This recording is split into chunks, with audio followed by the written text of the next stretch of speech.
we just that can't happen. Yeah. So we're gonna have to tweak it on the fly, and we're gonna have to maneuver and bring in some players that are good roster players via free agency or whatever it may be.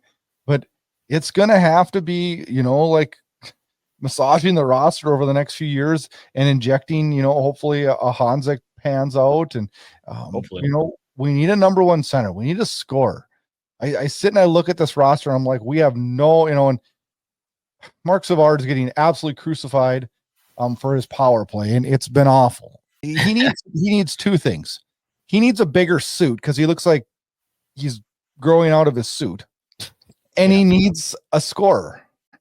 And you can't just go buy a new scorer. And I'm so frustrated too, because it's like, who was the last pure scorer this team had? Johnny Gaudreau. Everybody else, I mean, apart from McGinley, were just kind of pieces. Some of them really good. Those guys aren't 60-point players anywhere else, I don't think.